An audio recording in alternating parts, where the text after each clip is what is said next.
எபிரேயர் 11ஆம் அதிகாரம் அதனுடைய 8வது வசனம் நான் வாசிக்கிறேன். விசுவாசத்தினாலே ஆபிரகாம் தான் சுதந்திரமாக பெறப்போகிற இடத்திற்கு போகும்படி அழைக்கப்பட்ட போது கீழ்ப்படிந்து தான் போகும் இடம் இன்னதென்று அறியாமல் புறப்பட்டு போனான். கர்த்தருடைய ஆவியானவர் நம்மோடு இடைப்படுவாராக. பொதுவாகவே வரலாறை கிபி அப்படின்னு ரெண்டா பிரிக்கிறாங்க. கிறிஸ்துவுக்கு முன், கிறிஸ்துவுக்கு பின் அப்படின்னு சொல்லி. ஒரு மனுஷனுடைய வாழ்க்கையும் இப்படி தான் பிரிக்கப்பட வேண்டும். கிறிஸ்து அந்த மனுஷனுக்குள் வருவதற்கு முன், அல்லது அந்த மனுஷன் கிறிஸ்துவுக்குள் வருவதற்கு முன், அல்லது கிறிஸ்துவுக்கு வந்த பின், அப்படி ரெண்டா பிரிக்கலாம். எதுக்காக நான் இதை சொல்கிறேன்னா, கிறிஸ்துவோடு வாழ்கிற ஒரு மனுஷன், கிறிஸ்து அந்த மனுஷனுக்குள்ளே வந்ததுக்கு அப்புறம் அவனுடைய வாழ்க்கையில் மாற்றங்கள் வர வேண்டும். அதாவது வார்த்தையாக இருக்கிற அந்த தேவன் வார்த்தை வடிவாய் அந்த மனுஷனுக்குள்ளே வந்தது பிறகு அந்த வார்த்தையினால் அவன் நடத்தப்பட வேண்டும். அந்த வார்த்தை அவனை புடமிட வேண்டும். அந்த வார்த்தை அவனை அடுத்த கட்டத்துக்கு கொண்டு போக வேண்டும். ஆனால் நிறைய சூழ்நிலைகள் எப்படி இருக்குன்னா, கிறிஸ்துவுக்கு பின் அல்லது கிறிஸ்துவுக்கு முன் வாழ்ந்த அந்த வாழ்க்கையில் இருந்த அந்த கோபம், எரிச்சல், பொறாமை, பெருமை, கீழ்ப்படியாமை, அதுவே கிறிஸ்துவை ஏற்றுக்கொண்ட பிறகும் கண்டினியூ ஆகுது. அப்படின்னா அவர் கிறிஸ்துவுக்குள் வாழவில்லை என்பதுதான் அதனுடைய அர்த்தம். இன்னைக்கு விசுவாசத்தை நாம் நிறைய கேட்கிறோம். கேட்பதோடு நிற்காம அதை நம்முடைய வாழ்க்கையில் பிரயாசப்படுத்தணும், அபியாசப்படுத்தணும். அது நம்முடைய வாழ்க்கையின் அனுபவமாக மாறணும். கர்த்தர் அப்படிப்பட்டதான நாட்களை நமக்கு தருவாராக. நாம் வாசிக்க கேட்ட இந்த வேத பகுதி சொல்லுகிறது, ஆபிரகாம் தான் சுதந்திரமாக பெறப்போகிற இடத்திற்கு போகும்படி அழைக்கப்பட்ட போது, அவன் ஒரு அழைப்பை பெற்ற மனுஷனாக இருந்தார். அந்த அழைப்பு எப்படிப்பட்டதாக இருந்துச்சுன்னா, அவருடைய பயணத்தை அவர் துவங்குகிறதா இருந்துச்சு. இன்னைக்கு ஆபிரகாமை அழைத்தவர் தான் நம்மையும் அழைத்திருக்கிறார். ஆபிரகாமுக்கு முன்பதாக ஒரு பயணம் வைக்கப்பட்டது போல நமக்கு முன்பதாக ஒரு பயணம் வைக்கப்பட்டிருக்கிறது. இந்த கிறிஸ்துவ வாழ்க்கையை நாம் ஒவ்வொரு நாளும் பயணப்பட்டு கொண்டே இருக்கிறோம். புதிய புதிய அனுபவங்களுக்குள்ள கர்த்தர் நம்மை கொண்டு போய் கொண்டிருக்கிறார். அங்கே வேதம் சொல்லுகிறது, சுதந்திரமாக பெறப்போகிற ஒன்று. சுதந்திரம் அப்படின்றது என்னன்னா, அதற்கு அவர் கஷ்டப்பட வேண்டியதில்லை, தேவன் ஆயத்தம் பண்ணி வைத்திருக்கிற ஒன்று. இவர் இதுக்குன்னு எதுவுமே கஷ்டப்பட வேண்டியதே கிடையாது. அதை இன்னும் பவுல் அப்போஸ்தலன் ரோமர் 4ஆம் அதிகாரம் 16ஆம் வசனத்தில் எழுதுவார், சுதந்திரமானது கிருபையினாலே விசுவாசத்தின் மூலமாய் உண்டாகிறது அப்படின்னு சொல்லி. அப்போ எப்படி ரட்சிப்பு கிருபையினாலே விசுவாசத்தின் மூலமாய் உண்டாகிறதோ, தேவன் நமக்கு வைத்திருக்கிற சுதந்திரமும் கிருபையினாலே விசுவாசத்தின் மூலமாய் உண்டாகிறது. இதற்கு நாம் பிரயாசப்பட வேண்டியதில்லை, இதை தேவனே ஆயத்தம் பண்ணி வைத்திருக்கிறார். அப்படி கர்த்தர் ஆபிரகாமுக்கு ஆயத்தம் பண்ணி வைத்திருந்த ஒன்று தான் அந்த கானான் வாழ்க்கை அல்லது கானான் தேசம். ஒரு நாட்டையே அவருக்கு கொடுப்பதற்கு தேவன் ஆயத்தமாக இருந்தார். அதை அவருக்கு கிஃப்டாக கொடுக்கறதுக்கு, அதாவது இன்னும் சொல்ல போனாச்சுன்னா அதை சுதந்திரமாக, அதற்கு இவர் எதுவுமே கஷ்டப்பட வேண்டியதில்லை. ஒன்று தான் இருக்கிற இடத்தை விட்டு தேவன் சொல்லுகிற அந்த வார்த்தைக்கு கீழ்ப்படிஞ்சு அவர் பயணப்பட வேண்டும். அந்த கானான் என்பது பரலோகத்தில் உள்ள வாழ்க்கை மட்டுமல்ல. ஆபிரகாமுக்கு சொல்லியிருந்த அந்த கானான் தேசம் என்பது பரலோகத்தில் உள்ளது வாழ்க்கை மட்டுமல்ல, நாம் வாழுகிற இந்த பூமியிலையும் இந்த பூமியிலையும் கானானுக்கு ஒத்த ஒரு வாழ்க்கையை நம்மால் வாழ முடியும். தேவன் தங்கி இருக்கிற ஒரு வாழ்க்கை, தேவனோடு இருக்கிற ஒரு வாழ்க்கை, பாலும் தேனும் ஓடுகிற நலமும் செழிப்புமான அந்த வாழ்க்கையை கர்த்தர் இந்த பூமியில நமக்குள்ளே வைக்க முடியும். வற்றாத நீரூற்றுகளைப் போல எப்பொழுதும் மன்னிக்கிற தன்மையும் சகிக்கிற தன்மையும், எப்பொழுதும் சந்தோஷமாய் இருக்கிற ஒரு வாழ்க்கையும், ஒரு தெய்வீக சுகத்தை வாழ்க்கையில் அனுபவிக்கிற ஒரு வாழ்க்கையும் இந்த பூமியிலும் நம்மால் வாழ முடியும். ஆபிரகாமை கர்த்தர் அழைக்கும் பொழுது சுதந்திரமாக அப்படின்னு சொல்லி அழைக்கிறார். அந்த சுதந்திரத்தை குறித்து வேதம் இப்படி சொல்லுகிறது. நான் அந்த வசனத்தை வாசிக்கிறேன். ரோமர் 4ஆம் அதிகாரம் 16ஆம் வசனம், சுதந்திரமானது கிருபையினாலே உண்டாயிருக்கும் படிக்கு அது விசுவாசத்தினாலே வருகிறது. நியாயப்பிரமாணத்தை சார்ந்தவர்களாகிய சந்ததியாருக்கு மாத்திரமல்ல, நம் எல்லாருக்கும் தகப்பனாகிய ஆபிரகாமுடைய விசுவாசத்தை சார்ந்தவர்களான எல்லா சந்ததியாருக்கும் அந்த வாக்குத்தத்தம் நிச்சயமாக இருக்கும்படி அப்படி வருகிறது. அப்போது சுதந்திரம் என்பது கிருபையினால் வாக்குத்தத்தத்தின் மூலமாய் நமக்கு கொடுக்கப்படுகிறது. தேவன் நமக்கு இன்றைக்கு அப்படிப்பட்ட வாழ்க்கையை கர்த்தர் வச்சிருக்கிறார். நாம் கஷ்டப்படாமல் நமக்காக ஒன்று கர்த்தர் ஆயத்தம் பண்ணி வச்சிருக்கிறார். அதை பெற்றுக்கொள்வதற்கு நம்முடைய கரத்தில் விசுவாசம் என்கிற ஒன்றை கொடுத்திருக்கிறார். நம்ம அதை எடுத்து எப்படி ஆப்ரேட் பண்ணுறோமோ அதை பொறுத்து நம்மளால் அந்த வாழ்க்கையை வாழ முடியும். இன்னும் கூட கொஞ்சம் தெளிவாக கலாத்தியர் 3ஆம் அதிகாரத்தில் 18ஆம் வசனத்தில் பவுல் அப்போஸ்தலன் இப்படி எழுதுகிறார். அந்த வசனம் சொல்லுகிறது, கலாத்தியர் 3:18, அதில் அன்றியும் சுதந்திரமானது நியாயப்பிரமாணத்தினாலே உண்டானால் அது வாக்குத்தத்தத்தினாலே உண்டாயிராது. தேவன் அதை ஆபிரகாமுக்கு வாக்குத்தத்தத்தினாலே அருளி செய்தாரே அப்படின்றார். அதாவது என்னன்னா, இதை செய் இதை செய்யாத அப்படின்றதுக்கு கீழ்ப்படிந்து வருகிறதுனால அல்ல, தேவன் அதை ப்ராமிஸ் பண்ணியிருந்தார். இதை நான் உனக்கு தருவேன்னு வாக்குத்தத்தம் பண்ணியிருந்தார்.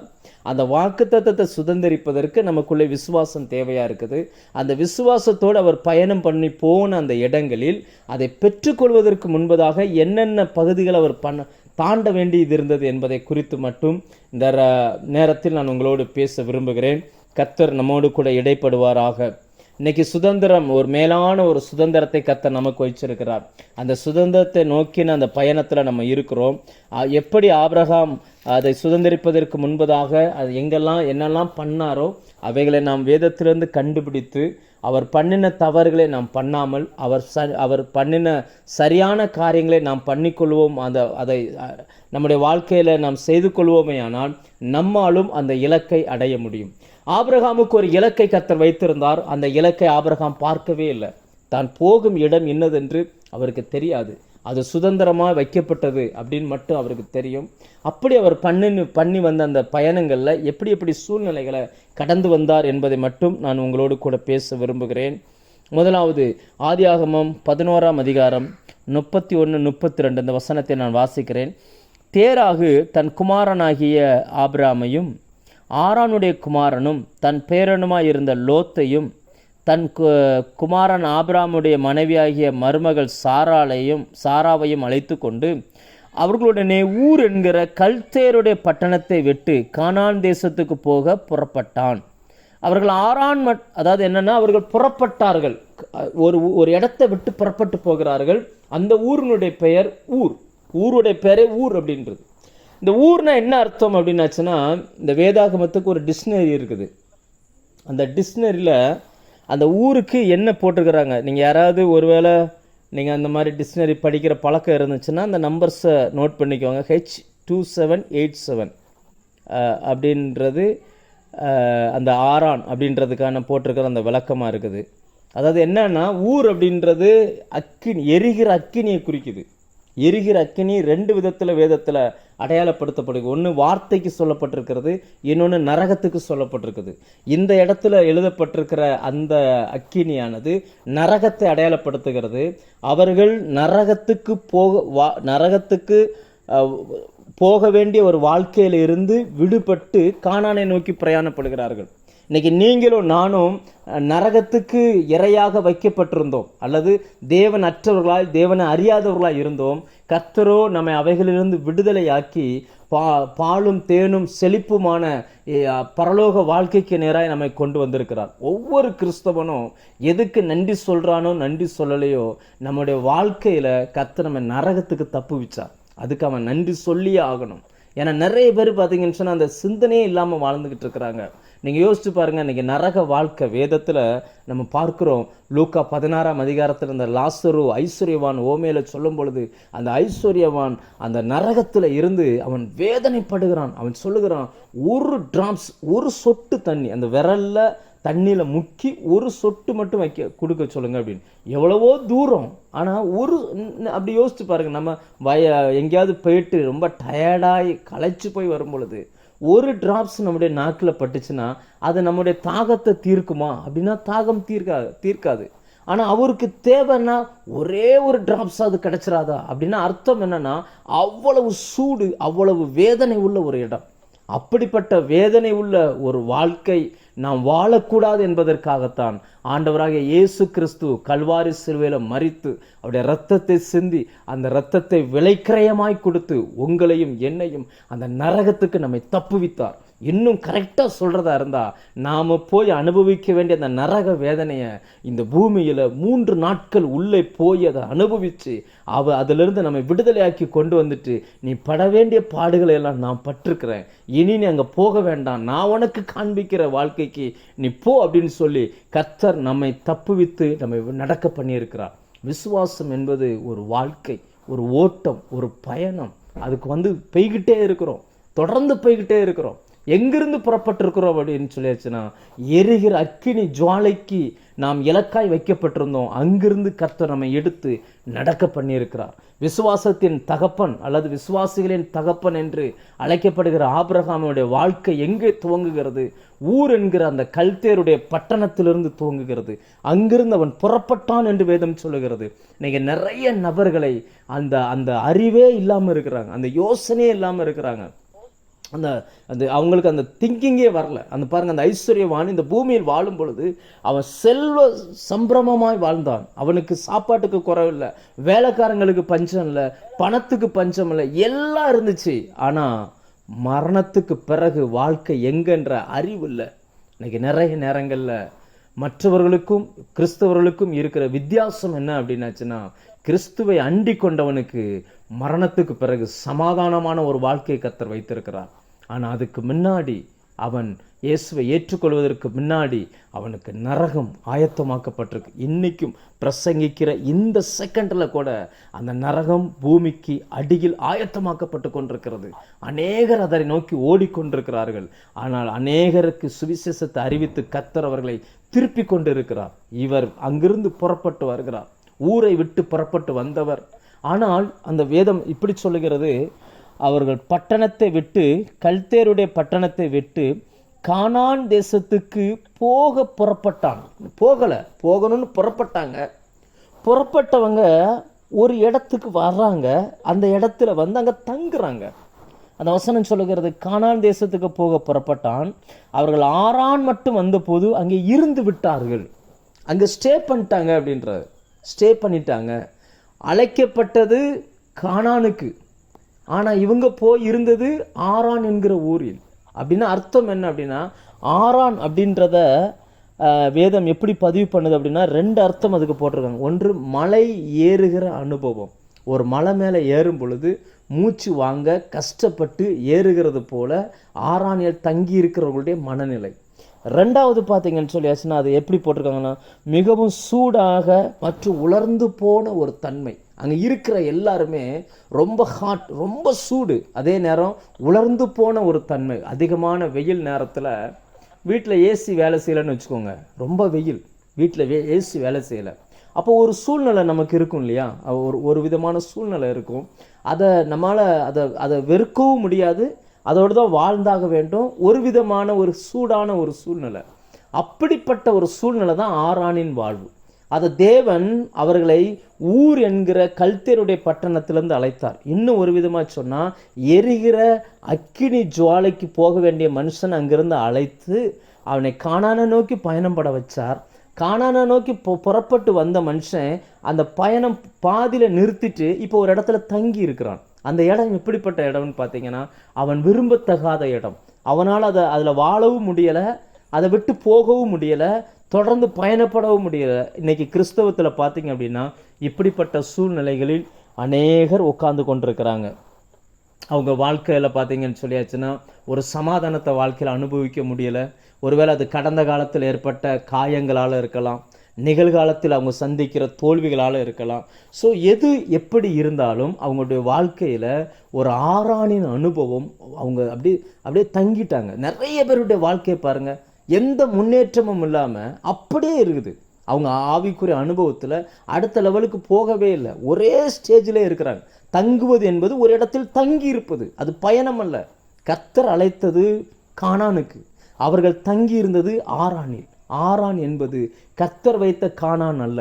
ஏன்னா தேவன் அழைத்த அந்த அழைப்பில் நிறைய பேர் அப்படியே ஸ்டே பண்ணிட்டாங்க. அதாவது தங்குவது என்பது தொடர்ந்து பயணப்பட்டுக்கிட்டே இருக்கணும்ல, இவங்க போகாமல் ஒரு இடத்துல போய் அப்படியே நின்றுட்டாங்க. நிறைய பேருடைய கிறிஸ்தவ வாழ்க்கை இன்னைக்கு தேங்கி நிற்கிறது. ரன்னிங்கில் இல்லை, ஸ்டேயிங்கில் இருக்குது. நிறைய இடத்துல அவங்க உட்காந்துட்டாங்க. நிறைய இடங்கள்ல நிறைய பாருங்கள், நிறைய மக்கள்கிட்ட கேட்டு பாருங்கள். அதனால் என்னென்னா ஒரு விதமான ஒரு சோர்வு அவங்களுக்குள்ளே வந்துடுது. அடுத்த கட்ட வளர்ச்சிக்குள்ளே அவங்க போக மாட்டுறாங்க, அடுத்தடுத்த முன்னேற்றத்துக்குள்ளே அவங்க போக மாட்டுறாங்க, அப்படியே நின்றுறாங்க. அப்போ அவங்ககிட்ட நம்ம கேட்கும் பொழுது வாக்குத்தத்தம், கர்த்தர் கொடுத்த அந்த வாக்குத்தத்தம் செழிப்பான வாழ்க்கையை நோக்கி தானே, தெய்வீக சுகத்தை நோக்கி தானே உங்களுக்கு வாக்குத்தத்தம். ஏன்னா ஆண்டவர் சொன்னார், கீழையாத்தில் பிசின் தைலம் இல்லையோ, ரணவைத்தியனும் இல்லையோ, பின்னையேன் ஜனமாகிய குமாரத்தி இன்னும் சுஸ்தமடையாமல் இருக்கிறார். கர்த்தர் கொடுத்த வாக்குத்தத்தம் தெய்வீக சுகத்தை நோக்கி. ஆனால் மனிதர்கள் தங்கி இருப்பதோ ஒரு சூடான ஒரு வாழ்க்கை, அதாவது விரும்பத்தகாத ஒரு இடம்.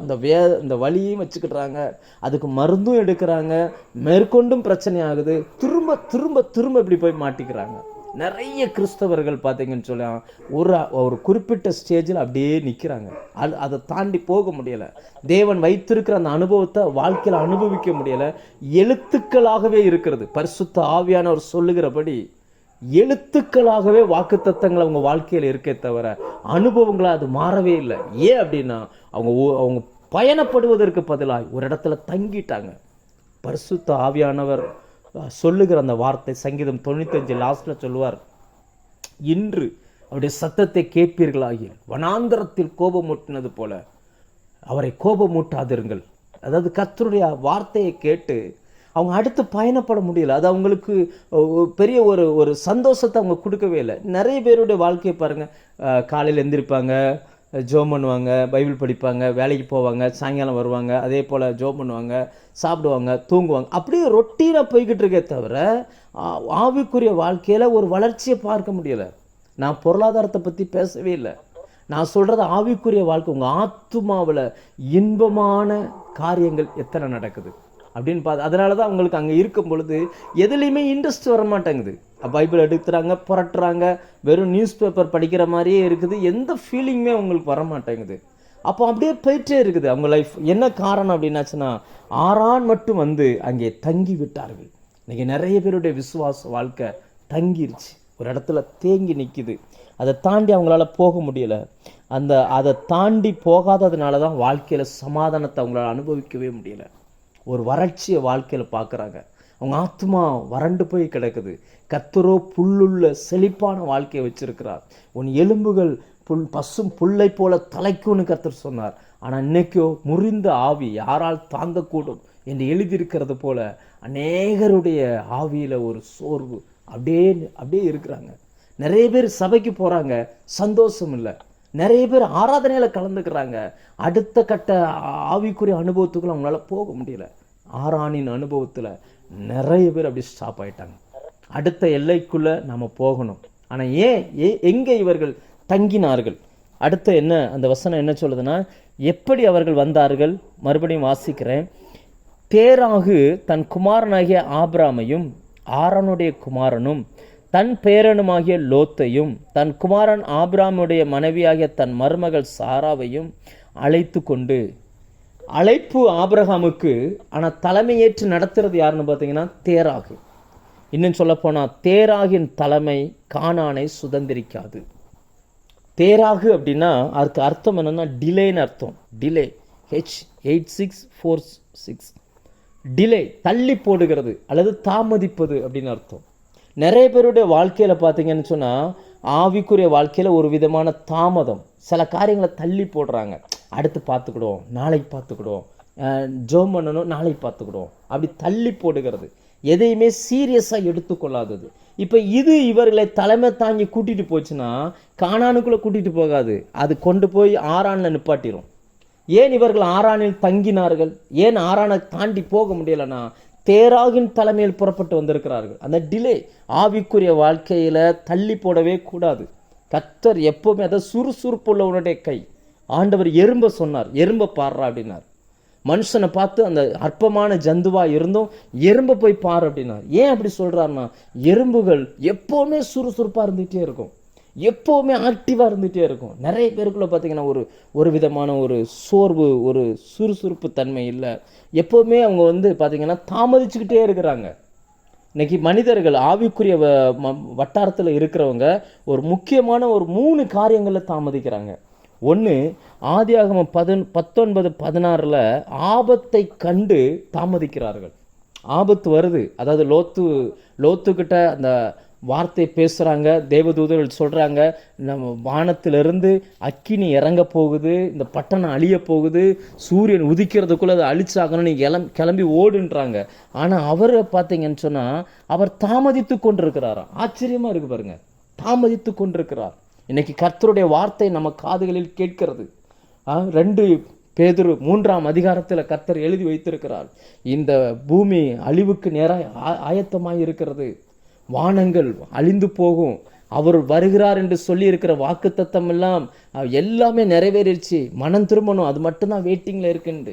ஆனாலும் அன்னைக்கு லோத்து தாமதித்தது போல நிறைய கிறிஸ்தவர்கள் தாமதித்து கொண்டிருக்கிறார்கள்.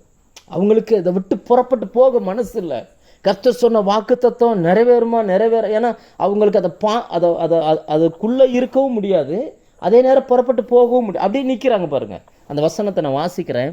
ஆதியாகமம் 19:16 அவன் தாமதித்து கொண்டிருக்கும் போது கர்த்தர் அவன் மேல் வைத்த இரக்கத்தினாலே அந்த புருஷர் அவன் கையையும் அவன் மனைவியின் கையையும் அவன் 2 குமார்த்திகளின் கையையும் பிடித்து அவனை பட்டணத்துக்கு வெளியே கொண்டு போய் விட்டார்கள். அவங்க பாருங்க, அவங்க அந்த ஒரு சீரியஸ்னஸ் புரியவே இல்லை.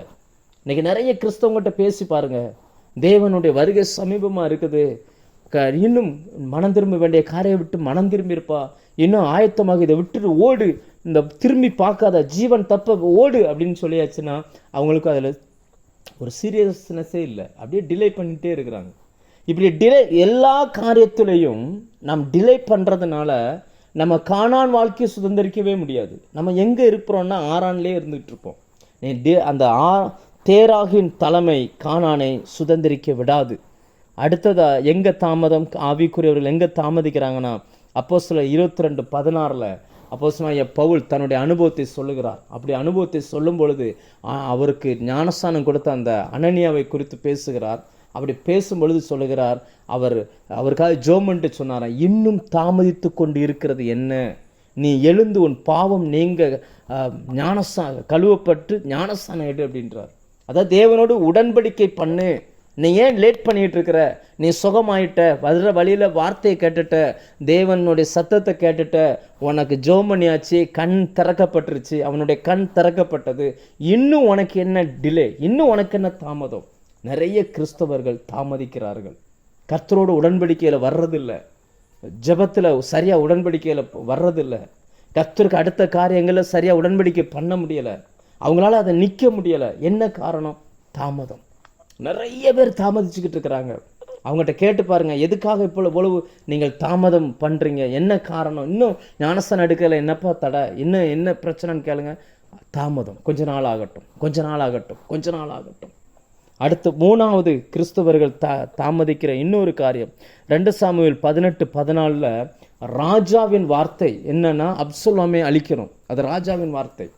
ஆனால் அதில் அவன் அழிக்க வேண்டியவன் அழிக்காம அப்படியே நிற்கிறான். அப்போ யோவாப் சொல்லுகிறார், நான் இன்னும் தாமதிக்க போவது இல்லை அப்படின்னு சொல்லிட்டு 3 வல்லையங்களை எடுத்து அப்சலோமின் மேல் அவன் தொங்கி கொண்டிருக்கையில் அவன் மேலே எய்து அவனை கொன்று போடுகிறான். அப்படின்னு அர்த்தம் என்னன்னா, ராஜாவு ஒரு வேலையை கொடுத்துருக்கிறார், அந்த வேலையை முடிக்காம தாமதம் பண்ணிக்கிட்டு இருக்கிறாங்க. இன்னைக்கு கர்த்தருடைய வேலை, தேவன் கொடுத்துருக்கிற ஒர்க், ஒவ்வொரு கிறிஸ்தவனுக்கும் சுவிசேஷம் அறிவிக்க வேண்டும். அழிந்து கொண்டிருக்கிற ஜனங்களுக்காக ஏதாகிலும் ஒரு வகையில் நாம் சுவிசேஷம் அறிவித்தே ஆக வேண்டும். உங்களுக்கு கர்த்தர் ஜெபிக்கிற வாய்ப்பை தான் கொடுத்துருக்காருன்னா ஜெபம் பண்ணுங்க. நீங்கள் ஒரு ஹவுஸ் ஒய்ஃபாக இருக்கிறீங்கன்னா உங்கள் பிள்ளைகளை சரியாக அதில் வளங்க. நீங்கள் வேலை செய்கிற இடத்துல இருக்கிறீங்கன்னா உங்களை சுற்றி இருக்கக்கூடிய நபர்களுக்கு சுவிசேஷத்தை நீங்கள் அறிவித்தே ஆக வேண்டும். அல்லது கர்த்தர் உங்களை நல்ல ஒரு தொழிலில் வச்சிருக்கிறார் அப்படின்னா அதை பயன்படுத்துங்க. உங்களுக்கு தந்திருக்கிற அதிகாரத்தை நீங்கள் பயன்படுத்தி ராஜாவின் வேலையை செய்யுங்க. ராஜாவின் வேலை அவசரம். இன்றைக்கி கர்த்தர் அந்த சுவிசேஷ வேலையை பார்த்தீங்கன்னு சொல்லியாச்சுன்னா நிறைய பேருக்குள்ள அந்த வேகமே இல்லை, அப்படியே டிலே பண்ணுறாங்க. சில நேரங்களில் கேட்போம், இது நல்ல சரியான சந்தர்ப்பமாக இருக்குது, நீங்கள் போய் அப்படி ஏதாவது ஒரு கிராமத்தில் போய் நீங்கள் சுவிசேஷம் அறிவிக்கலாம், சண்டே கிளாஸ் நடத்தலாம், இல்லைன்னா அந்த பிள்ளைகளுக்கு ஏதாவது செய்யலாம் அப்படின்னாச்சுன்னா டைம் இல்லை பாஸ்டர் அப்படின்றாங்க. டிலே, அப்புறம் பண்ணிக்கிடுவோம், நாளை பண்ணிக்கிடுவோம், அடுத்து வாய்ப்பு வரும் பண்ணிக்கலாம் அப்படின்றாங்க. இன்றைக்கி தேவனுடைய வேலை மிக தீவிரம். கர்த்தர் நம்மை நம்பி என்ன கொடுத்துருக்கிறார்? அந்த வேலையை நம்ம செய்யணும். இரவோ பகலோ நேரம் பார்க்கக்கூடாது. வேதம் சொல்லுகிறது, சமயம் வாய்த்தாலும் வாய்க்காமல் போனாலும் திருவசனத்தை கவனமாய் பிரசங்கம் பண்ணுன்றிருக்கார். நமக்கு வாய்ப்பு கிடைக்கும் போது நம்ம அதை செய்யணும். சில நேரங்களில் இந்த பிரசங்கம் பண்ணி அதை யூடியூப்பில் மாற்றி அப்லோட் ஆகி அவங்களுக்கு அனுப்புறதுக்கு டைம் ஆயிரும். சிலதெல்லாம் ரொம்ப டைம் ஆயிரும். அப்போ சில நேரங்களில் நிறைய பேர் எனக்கு மெசேஜ் எல்லாம் பண்ணுவாங்க, ஐயா நீங்கள் இன்னும் தூங்கலையா, தூங்குங்க அப்படிம்பாங்க. எதுக்காக? அவங்க எல்லா ஊழியர்களுக்கும் திங்கக்கிழமை ரெஸ்ட்டு, ஆனால் எனக்கு திங்கக்கிழமை தான் ஒர்க்கிங் டேஸ், நிறைய ஒர்க்கு. ஆனால் எதுக்காக நான் இதை சொல்கிறேன் அப்படின்னா, என்னுடைய ஜீவன் போனதுக்கப்புறம் நான் கர்த்தருக்காக ஏதாவது வேலை செய்ய முடியுமா? இப்போ இல்லை ஆண்டவரே எனக்கு இன்னும் 2 நாள் டைம் கொடுங்க, நான் போய் யாருக்காவது பிரசங்கம் பண்ணிட்டு வரேன்னா எனக்கு தருவாரா? தரமாட்டார். நான் ஜீவனோடு இருக்கும்போதே என்னை நம்பி அவர் கொடுத்துருக்கிற வேலையை நான் செஞ்சு முடிச்சாகணும். கர்த்தர் நம்ம நம்பி ஒரு வேலை கொடுத்துருக்குறாருன்னா அதை செய்யுங்க. அது சின்னதோ பெருசோ, ஜெபம் பண்ண கொடுத்துருக்காரா, ஜெபம் பண்ணுங்க. ஊழியத்தை தாங்கும்படி உங்களுக்கு ஒரு வாய்ப்பு கொடுத்துருக்காரா, சந்தோஷமாக செய்யுங்க. அல்லது ஏதாவது உங்களை கொண்டு கர்த்தர் ஊழியத்தை செய்வதற்கு வச்சிருக்கிறாரா, போய் செய்யுங்க. எதாகிலும் கர்த்தருக்காக செய்யுங்க. நீங்கள் தாமதித்து கொண்டிருப்பீங்கன்னா, அல்லது டிலே, அந்த தேராகின அனுபவத்துக்குள்ளே நீங்கள் இருப்பீங்கன்னா, உங்களுக்குன்னு கர்த்தர் வைத்திருக்கிற சுதந்திரத்தை நாம் பெற்றுக்கொள்ளவே முடியாது. அது டிலே ஆயிரும். அந்த டிலே, அந்த தாமதம் பாருங்கள், நம்ம வாழ்க்கையில், ஆபிரகாமுடைய வாழ்க்கையில் புறப்பட்டது என்னவோ கானானுக்கு தான். ஆனால் யார் தலைமையில் புறப்பட்டிருக்காங்க? அந்த தாமதத்தை நம்பி போயிருக்கிறாங்க. அது அவங்கள தங்க வச்சிருச்சு. வாழ்க்கையில் ஒரு சமாதானம் இல்லாத ஒரு இடத்துக்கு கொண்டு போயிடுச்சு. இப்போ ஆறான்லேயே தங்கி இருக்கிறாங்க. நிறைய பேருடைய வாழ்க்கையில் இப்படிப்பட்ட சூழ்நிலையை நான் பார்த்துருக்குறேன். தாமதம், வாக்குத்தத்தத்தை சுதந்திரிப்பதில் இன்னைக்கு நிறைய பேருக்கு தாமதம். ஏன்? கர்த்தர் சொன்னவர் ஒரு நாளும் கைவிட மாட்டார்ல. தேவன் வாயை திறந்து ஒரு வார்த்தையை சொல்லிட்டார்னா அதை செய்யாமல் இருப்பாரா? நிறைய நபர்களை பாருங்கள், நிறைய பேர்கிட்ட இன்னைக்கு பண்ணாதீங்க, தாமதம் பண்ணாதீங்க. கர்த்தர் உங்களை நம்பி கொடுத்துருக்கிற வேலையை சந்தோஷமாக செய்யுங்க. இன்னைக்கு நிறைய பேருக்குள்ளே பாருங்கள், பைபிள் படிக்கணுமா, நாளைக்கு படிச்சுக்கணும். ஜெபம் பண்ணணுமா, நாளைக்கு பண்ணிக்கணும். ஒரு சாட்சி சொல்லணுமா, நாளைக்கு சொல்லிக்கிடுவோம். ஒரு பாட்டு பாடுங்க, நாளைக்கு பாடுறேன். அப்படி ஒரு ஆவிக்குரிய சோம்பேறித்தனம். அந்த சோம்பேறித்தனத்தை வச்சுக்கிட்டு நம்ம ஆவிக்குரிய வாழ்க்கையில் கானான் வாழ்க்கைக்குள்ளே போகவே முடியாது. கர்த்தர் நமக்கு வைத்திருக்கிற பாலும் தேனும் ஓடுகிற அந்த நலமும் விசாலமான இடத்துக்குள்ளே போவதற்கு நமக்கு இருக்கக்கூடிய மிகப்பெரிய தடை எது அப்படின்னா இந்த தாமதம். சில காரியங்களை தள்ளி போடுறது, இதெல்லாம் விட்டு இயேசு கிறிஸ்துவின் நாமத்தில் மனம் திரும்பிடணும். நம்மளால் என்ன முடியுமோ நம்ம அதை செய்யணும். தன்னால் இயன்றதை செய்தாள். வெறும் 2 வெள்ளி காசு தான், அது 2 காசு தான் அந்த பெண் போடுகிறாள். ஆண்டவர் லூக்கா சுவிசேஷத்தில் சொல்லுகிறார், அவள் போட்ட அந்த பணத்தை பார்த்துட்டு தன்னால் இயன்றதை செய்தாள் அப்படின்றார். இன்றைக்கி நம்மளால் இயன்றதை செய்தோன்னு சொல்லி தேவன் சாட்சி சொல்வாரா? அடிக்கடி அந்த பெண் ஒரு பெரிய சேலஞ்சிங் நமக்கெல்லாம். தேவன் சொல்லுவாரா இன்னைக்கு என்னையை பார்த்து தன்னால் முடிஞ்சதை அவன் செஞ்சுட்டான் அப்படின்னு அவர் சொல்லுவார்னா அது என் வாழ்க்கையில் நான் பெற்றிருக்கிற பெரிய பாக்கியம். இன்றைக்கி நம்மளை பார்த்து ஆண்டவர் சொல்வாரா தன்னால் இயன்றதை இவள் செய்தார். ஏன்னா அதை தாமதிக்காமல் நாம் சில காரியங்களை செய்யணும். தாமதிக்க ஒரு சான்ஸ் கர்த்தர் ஊழியம் செய்வதற்கு கொடுக்குறாருன்னா தாமதிக்கவே கூடாது. சில நேரங்களில் நமக்கு சரீரத்தில் பலகீனம் இருக்கலாம், சோர்வு இருக்கலாம், அசதி இருக்கலாம். எல்லாவற்றை தாண்டி நான் ராஜாவின் வேலையை செய்கிறேன், இந்த பூமியில் இருக்கிறதுலையே மிகப்பெரிய வேலையை நான் செய்கிறேன் அப்படின்ற அந்த நம்பிக்கை நமக்குள்ளே இருக்கணுங்க. நான் ஆண்டவர் இந்த விபிஎஸ் எடுக்கணும்னு சில இதெல்லாம் சொன்ன பொழுது பெரிய சவாலாக இருந்துச்சு எனக்கு. இது எப்படி இதெல்லாம் சாத்தியமாகுமா? ஆனாலும் ஆண்டவர் அதில் பழக்கப்படுத்தினதுனால தைரியமாக பண்ணிட்டேன். நான் போன அந்த பேரையூர் பகுதியில் 2வது நாள் விபிஎஸ் நடந்து கொண்டிருக்கும்போது அந்த ஒவ்வொரு பசங்களையாக ஒரு பாஸ்டர் எங்கள் கூட வந்திருந்த ஒரு ஊழியக்காரர் கேட்டார், யாரெல்லாம் படிச்சுட்டு என்ன வேலைக்கு போக போகிறீங்க அப்படின்னு ஒவ்வொரு நாளாக கேட்டுக்கிட்டு இருக்கும்போது ஒரு 4 தம்பி சொன்னாங்க. ஃபஸ்ட்டு ஒரு தம்பி சொன்னான், நான் பாஸ்டர் ஆவேன் அப்படின்னா. இன்னொரு தம்பி சொன்னான், நான் ஊழியக்காரன் ஆவேன்னா. இந்த 4 பசங்களுக்கும் 13 வயசுக்கு கீழே தான் இருக்கும். அப்போ அந்த கேள்வி கேட்ட உடனே வந்திருந்த அத்தனை பேருக்குள்ளேயும் அவ்வளவு நாங்கள் பட்ட கஷ்டமெல்லாம் எங்களுக்கு மறந்து போச்சு. ஏன்னா ஒரு இந்து கிராமம், ஒரு ஊழியக்காரன் இல்லை. அதில் ஒரு தம்பிகிட்ட நான் கேட்டேன், எதுக்காக நீ ஊழியக்காரன் ஆகணும்னு ஆசைப்படுற? எல்லாரும் போலீஸ் ஆகணும், அதாகணும், இதாகணும்னு சொல்லும்போது அந்த தம்பி சொன்னான், எல்லாரையும் அவன் தன்னுடைய அனுபவத்தை சொல்கிறான், எல்லாரையும் நாங்கள் போய் தான் பார்ப்போம், ஊழியக்காரங்க மட்டும்தான் எங்கள் வீட்டை தேடி வருவாங்க. நானும் இப்படி ஊழியக்காரன் ஆகி கஷ்டப்படுறவங்கள நான் தேடி போனோம் அப்படின்னு. அவ்வளவு சந்தோஷமாக இருந்துச்சு. ராஜாவின் வேலை தீவிரம். நாம் டிலே பண்ணவே கூடாது. நாம் தாமதிக்கிற ஒவ்வொரு நாளும் அநேக ஆத்துமாக்கள் நரகத்துக்கு போயிட்டுருக்குறாங்க. கர்த்தர் உங்களுக்குள்ள உங்களை எதுக்கு வச்சுருக்கிறார், என்ன நிலைமையில் வச்சுருக்கிறார், இருக்கிற இடத்துல நீங்கள் சாட்சியாக இருங்க. உங்களை கொண்டு ஊழியத்தை செய்ய சொன்னால் செய்யுங்க, ஊழியத்துக்கு கொடுக்க சொன்னால் கொடுங்க, ஊழியத்துக்கு ஜெபிக்க சொன்னால் ஜெபம் பண்ணுங்க. கர்த்தர் உங்கள் இருதயத்தில் பேசிட்டார் அப்படின்னா தாமதிக்கவே செய்யாதுங்க. நீங்கள் தாமதிக்கிற ஒவ்வொரு நிமிஷமும் கானானை நோக்கி அல்ல, ஆரானிலே தங்குகிறீர்கள். அடுத்து 5வது பாயிண்ட் என்னன்னா, தங்கி விடாமல் பயணப்பட வேண்டும். தேராகின் தலைமையில் போனால் கானானை சுதந்திரிக்க முடியாது. அப்படிப்பட்ட அந்த சூழ்நிலையில் கர்த்தர் பேச ஆரம்பித்தார். அந்த வார்த்தை தான் ஆதியாகமம் 12ஆம் அதிகாரத்தில் வருகிற அந்த வார்த்தை. கர்த்தர் ஆபிரகாமை நோக்கி, நீ உன் தேசத்தையும் உன் இனத்தையும் உன் தகப்பன் வீட்டையும் விட்டு புறப்பட்டு நான் உனக்கு காண்பிக்கும் தேசத்துக்கு போ. நான் உன்னை பெரிய ஜாதியாக்கி உன்னை ஆசீர்வதித்து உன் பேரை பெருமைப்படுத்துவேன். நீ ஆசீர்வாதமாக இருப்பாய். உன்னை ஆசீர்வதிக்கிறவர்களை ஆசீர்வதிப்பேன், உன்னை சபிக்கிறவர்களை சபிப்பேன். பூமியில் உள்ள வம்சங்கள் எல்லாம் உனக்குள் ஆசீர்வதிக்கப்படும் என்றார். கர்த்தர் ஆபிரகாமுக்கு சொன்னபடியே அவன் புறப்பட்டு போனான். தேராகினுடைய மரணத்துக்கு பிறகுதான் இந்த வார்த்தை வந்ததாய் வேதம் பதிவு பண்ணுகிறது. அப்படின்னு அர்த்தம் என்ன? டிலே, அந்த சோம்பேறித்தனத்தை என்னைக்கு மேற்கொள்கிறோமோ அன்னைக்கு இந்த வாக்கு தத்தம் நமக்கு சொந்தமாக மாறும். அவருடைய வார்த்தையின்படி கேட்டு புறப்பட்டு போனால் தேவன் நம்மை ஆசீர்வதிப்பார். நம்மை ஆசீர்வதிக்கிறவர்களே ஆசீர்வதிப்பார், நம்மை சபிக்கிறவர்களே அவர் சபிப்பார். பூமியின் வம்சங்களுக்கு நாம் ஆசீர்வாதமாக இருப்போம். நம்மை நம்பி அநேகர் பிழைப்பார்கள்.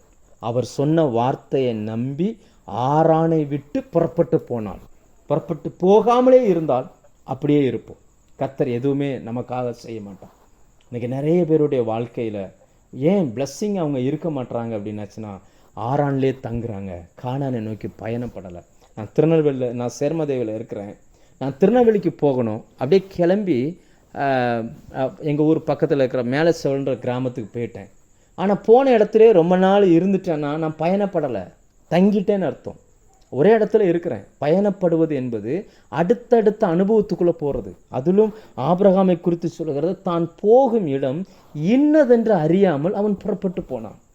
என்ன இடம்னே தெரியாது, ஆனால் போன்னு சொல்லிட்டார், போயிட்டே இருக்கிறோம். அப்போ போக போக புதிய புதிய அனுபவங்களை சந்திக்கிறோம், புதிய புதிய மனிதர்களை சந்திக்கிறோம், புதிய புதிய சூழ்நிலைகளுக்கு கர்த்தர் கொண்டு போகிறார், புதிய புதிய இடங்களுக்குள்ள நம்ம கொண்டு போகிறார். நான் போகிற விதம் புதுசாக இருக்கலாம், புதிய அனுபவங்களாக இருக்கலாம், புதிய எல்லாமே நமக்கு புதுசாக இருக்கலாம். அப்படிப்பட்ட அந்த இடத்துக்குள்ள அவர் புறப்பட்டு போக ஆரம்பித்தார். அதுக்கப்புறம் தான் கானானின் வாழ்க்கை அவர் கண்கள் பார்க்க ஆரம்பித்தது. யோசிச்சு பாருங்க, ஆபிரகாமுக்கு கொடுத்த அந்த விசுவாசத்தை தான் கர்த்தர் நமக்கும் கொடுத்துருக்கிறார். ஆபிரகாமுக்கு வச்சிருந்த அந்த கானான் வாழ்க்கை தான் நமக்கும் வைக்கப்பட்டிருக்கிறது. ஆனால் ஆபிரகாம் அந்த பயணத்தில் எங்கெல்லாம் தங்கினாரோ அதே போல் நம்முடைய வாழ்க்கையிலும் இன்னைக்கு ஆரானில் தங்கி இருக்கிறோமா, தேராகின் தலைமையில் புறப்பட்டிருக்கோமா, நம்ம எப்படி இருக்கிறோம்? டிலே பண்ணிக்கிட்டு இருக்கிறோமா, இல்லைன்னா ஒரு சமாதானமற்ற வாழ்க்கையில் இருக்கிறோம் அப்படின்னாச்சுன்னா என்ன காரணம்? நம்ம சில காரியங்களை டிலே பண்ணுறோன்னு அர்த்தம். அப்போ அதெல்லாம் விட்டுட்டு வந்தால் மட்டும்தான் ஆண்டவர் எழுதியிருக்கிற இந்த வாக்கு தத்துவம், உன்னை பெரிய ஜாதியாக்குவேன், உன்னை ஆசீர்வதிப்பேன், நீ ஆசீர்வாதமாக இருப்பாய், உன் சந்ததி ஆசீர்வதிக்கப்பட்டிருக்கும். இன்னைக்கு இதெல்லாம் பார்க்கணுன்னு ஆசை தான். ஆனால் நிறைய பேருடைய கண்கள் எழுத்தாதான் பார்க்குது, நடைமுறையில் பார்க்க முடியல. பார்க்கணும் அப்படின்னாச்சுன்னா ஆபிரகாம் செய்தது போல தாமதிக்காமல் அவன் புறப்பட்டு போனான். வசனம் சொல்லுகிறது, கீழ்ப்படிந்தவனாகி தான் போகும் இடம் என்னதென்று அறியாமல் அவன் புறப்பட்டு போனான். தெரிந்த இடத்துக்கு போகிறதுக்கே நிறைய சாக்கு போக்கு சொல்கிற இந்த காலகட்டத்தில் தெரியாத ஒரு இடத்துக்கு போன்னு கர்த்தர் சொன்ன உடனே அப்படியே கீழ்ப்படிந்தான். இன்னைக்கு தேவை ஒரு கீழ்ப்படிதல். கீழ்ப்படிந்து அப்படியே புறப்பட்டு போனான். நாம் தங்கி இருக்காமல் புறப்பட்டு பயணப்படுவோமே ஆனால் நிச்சயமாய் கானானை நம்முடைய கண்கள் பார்க்கும். நிச்சயமாய் நம்முடைய வாழ்க்கை கானானுக்குள் இருக்கும். அந்த வாழ்க்கையானது எல்லாருக்கும் கர்த்தர் வைத்திருக்கிறார். எல்லாரும் அங்கே வர வேண்டும் என்று ஆசைப்படுகிறார். அதனால தான் விசுவாசத்தை எல்லாருக்கும் கொடுத்துருக்கிறார். எபிரேயர் 12ஆம் அதிகாரம் 1ஆம் வசனம் சொல்லுகிறது, மேகம் போன்ற இத்தனை திரளான சாட்சிகள் நம்மை சூழ்ந்து கொண்டிருக்கிற பாரமான யாவற்றையும், பாவம் நம்மை சுற்றி நெருங்கி நிற்கிற பாவத்தையும் தள்ளிவிட்டு நமக்கு நியமிக்கப்பட்டிருக்கிற ஓட்டத்தில், இயேசு கிறிஸ்துவை நோக்கி நமக்கு நியமிக்கப்பட்டிருக்கிற ஓட்டத்தில் நாம் பொறுமையோடு ஓடக்கடவோம். நம்ம பயணப்பட்டுக்கிட்டே இருந்தால் தான் நீங்கள் கானானுக்கு போகிறீங்கன்னு அர்த்தம். பயணப்படாமல் ஒரே அனுபவத்தில் இருந்துட்டீங்கன்னா நீங்கள் ஆரானுக்குள்ளே இருக்கிறீங்கன்னு அர்த்தம். நீங்கள் ஆரானில் இருக்கிறீங்கன்னா சில காரியங்களை தாமதிச்சிருக்கிறீங்கன்னு அர்த்தம். இன்றைக்கி இந்த நேரத்தில் நம்முடைய வாழ்க்கையை கொஞ்சம் யோசித்து பார்ப்போம்.